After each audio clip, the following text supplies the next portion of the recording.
Well, good morning, everybody. This is the day that the Lord has made. We shall rejoice, we shall sing, we should be glad in it. This is Sunday Mornings with Julia Royston, where I'm seeking to build people for purpose, on purpose. So, God has given me just one word. He said, return. And so it's taken from Deuteronomy 30 and 8. And thou shalt return and obey the voice of the Lord and do all his commandments, which I command thee this day. Now, you know as well as I know, Israel had a tendency to get off course. They had a tendency to murmur and complain. They had a tendency to start looking to the left and to the right, um, to what the other nations were doing. They desired a king. They wanted stuff that they wanted to look like everybody else. They wanted to do what other people were doing. It's no different to today. People look and see and they think you're getting further ahead, so I want to start mimicking what you do, copying what you do. But today, God says, return. Go back. Go back. Return. You've gotten off course. You've gotten off track. And it may not even be a lot. It may not be, um, you know, in Israel's case, they usually were chasing gods and sinning and doing things that were definitely against God. But the scripture in another place says all disobedience is sin. So even if it has nothing to do with, what we call the big sins, fornication, adultery, stealing, lying, if it's something that he's not calling you to do and he's not moving you in that direction, then it is a problem in your relationship with God. It's a difficulty. So it's time to return and go back and find out, what did he say? Now, there are a lot of times when people say, oh, I'm seeking God, I'm seeking. He already told you. And what you're doing is returning to see if you're going to get a different word. You're returning to see if he's going to say something different, if he can change his mind. Um, but he's not a man that he should lie, or the son of man, if to repent. If he said it, it's going to happen. So what did he say? I've said it before and I'll say it again. There are times that authors bring me books and materials. They tell me that God gave them. And when I look at it, and again, don't be trying to say, oh, she could prophesy. No, I'm not doing that. Don't put no titles on me. Don't put no offices on me that I'm not walking in.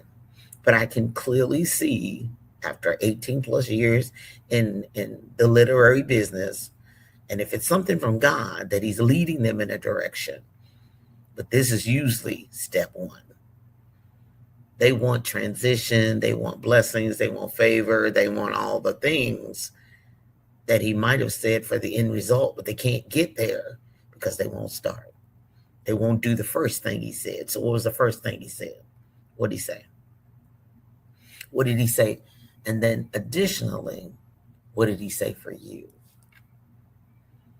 And as I heard a minister say one time, I might be pointing one finger at you, but there's three or four more coming back at me. So that's where I have to say, what did he say for me? What did he say for Julia and Kay? As opposed to what he said for you. What is he calling me to do in this season at 63? Not what he called me at 23 and not what he called me at 33. And where he had me at 43. Where am I supposed to be at 63? And sometimes, I guess it was a work for me because I've been seeing people, meeting people, being with people in different situations, excuse me, that are living in regret because they didn't do the first thing. And it's not like, oh, weeks have gone by. It's not like years have gone by. Now, decades have gone by. They've let so much life take over that they're now, the old folks say, well in age, and they still haven't done what he said. They've lived a life of disobedience. And the beauty of it is that they still have the grace and mercy of God to do what he said. If you still alive, as old folks say, and above ground and not 6 feet under, you still have the opportunity to do it, to complete the assignment, to finish, to do what he said. But you got to know what that is. You know what it is, but you got to accept it, acknowledge it, and walk in it. What did he say? Then step number 2, where are you now? Where are you right now? So it's like I live in Jeffersonville, Indiana, and I'm headed to Nashville. And 65 goes to Nashville. 65 goes to Indianapolis. 65 can take me to Mobile. 65, I-65 can take me to Chicago. But it all depends on which direction I'm headed on that same highway. Because I will not get to Nashville easily or quickly if I'm headed to 65 North. Nashville from Jeffersonville is 65 South. So what highways were you supposed to be on? What direction were you supposed to be headed? He said right and you went left. He said straight and you said, well, I think I'm going to just hang out here for a minute. Where are you now? When I lived in Lafayette and worked at Purdue for 2 years, there were times that I was on 65. They hadn't had a chance to clean off 65. It was filled with snow. I'd usually be coming from church in Indianapolis and get caught in a snowstorm. But there was a small state road highway, 52, that I could get off and know that if something happened, there would be a house or a farm or somewhere that I could seek shelter. Now, I was still going in the correct direction to get to my apartment, to get to my house where I lived in Lafayette. But I used a side road. I used a side street because it was safer. Instead of being on 65, which was miles and hundreds of miles to plow. So have you taken the side street? Did you take a state road? Did you get off the main rag? Did you get off the main highway because you thought it was safer? Did you go hide? Did you stay in the house? Did you not come out? Did you not show up for yourself, your business, your life, your career, your family? What'd you do? So you have to decide, where are you now? Now, the speed limit on 52, Highway 52, was only 45 to 55 mile an hour. But on 65, it was 65. Some places it might be 70. So I can move faster. I can go faster. There's a lot of potential danger. There's 18-wheelers. There's people driving fast. You know, they think they in Indiana, so they on the speedway. But yeah, you got a lot of, could be distractions, could be, you know. But if you say get on 65, stay on 65. And you think, why am I here? What am I doing here? Is it worth it? Is the time, is the money, is the effort, is the energy worth it? But what did he say? And where are you now? Because I love being safe on 65 and headed down 65 and being able to go 65 to 70 miles an hour. I also like being safe on 52, just going 50 mile an hour, because even though I was going slower, I was safer. But being safe and being in God's perfect will is two different things. Yeah, I know. That's a tough one.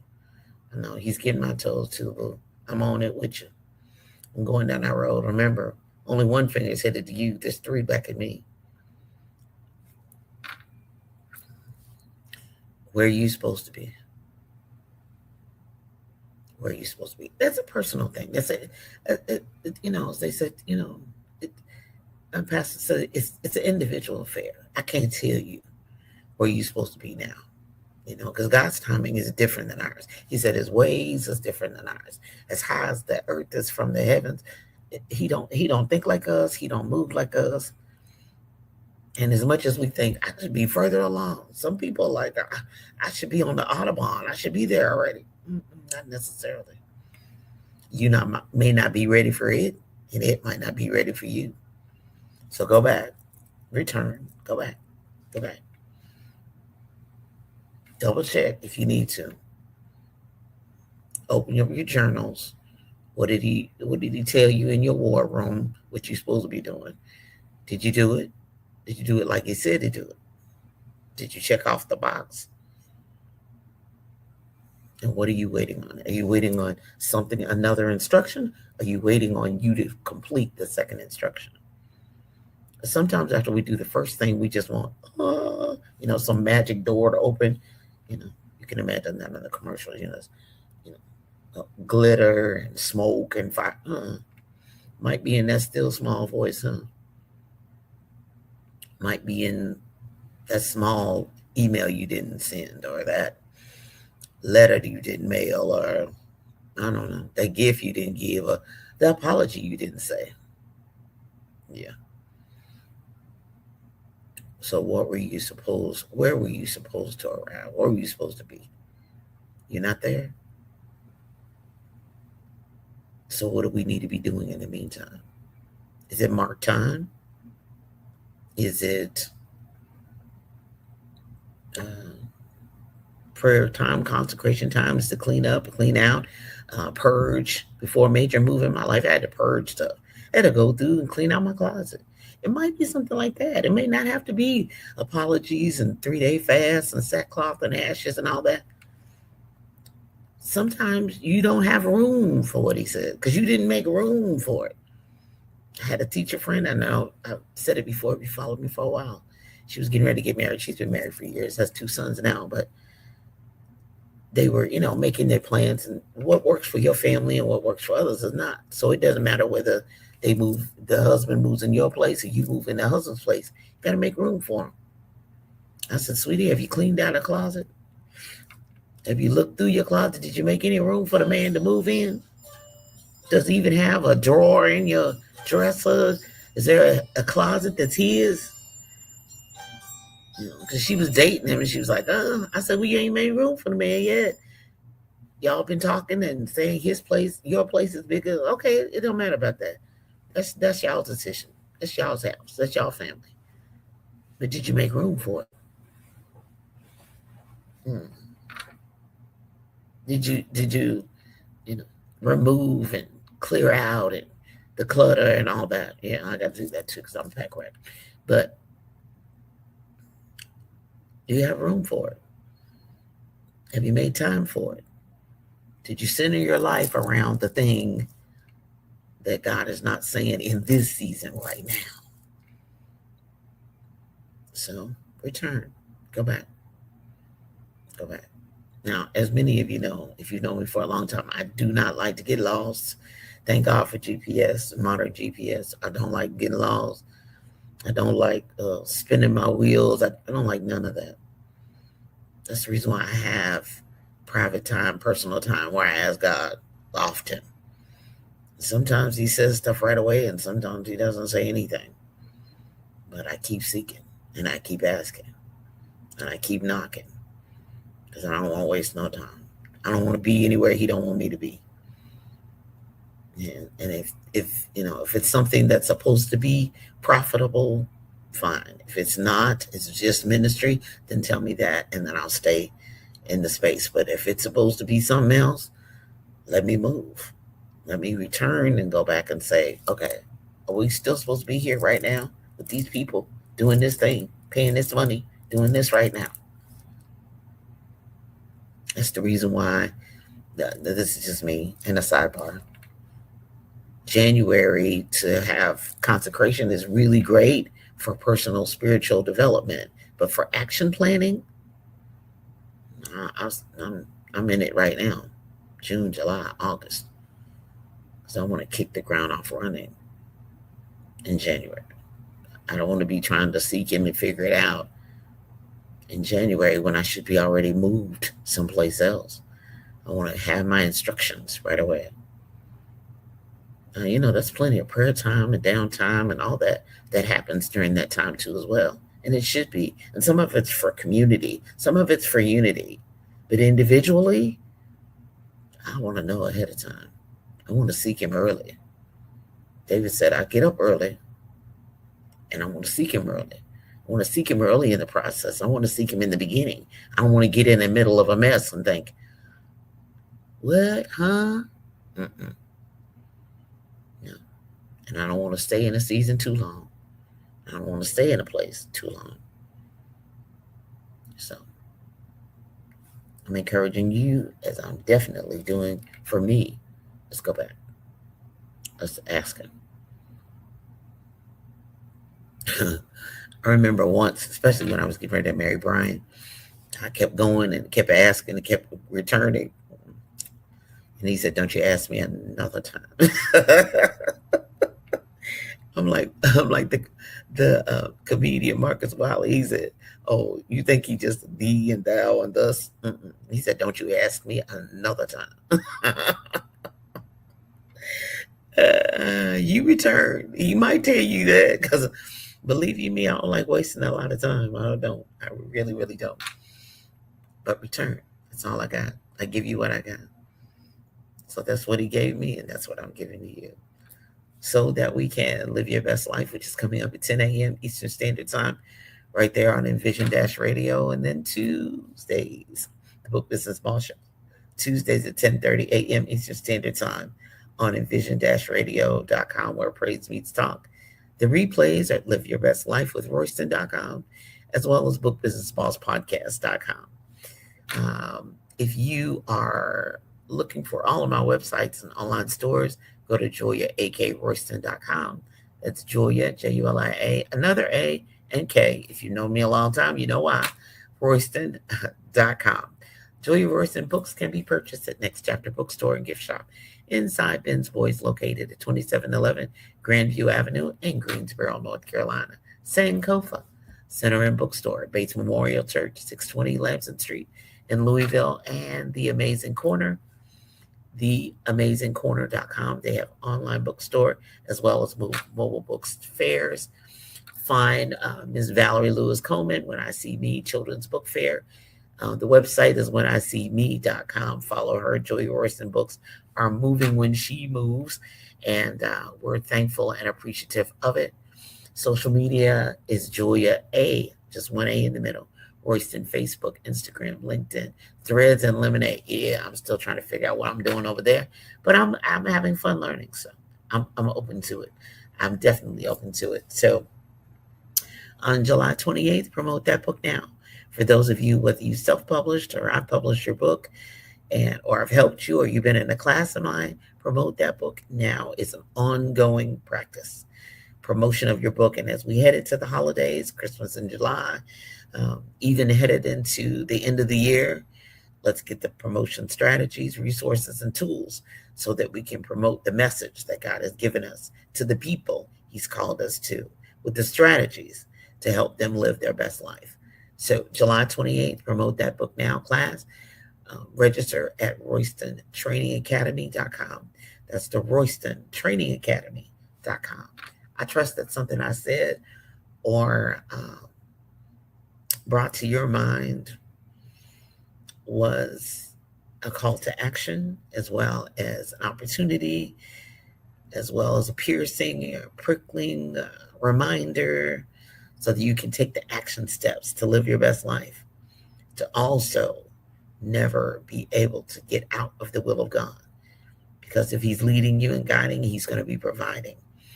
If he's leading and guiding and providing, you should be thriving. It may be painful. You may be saying, ouch, but at least you have the opportunity to walk in God's perfect will.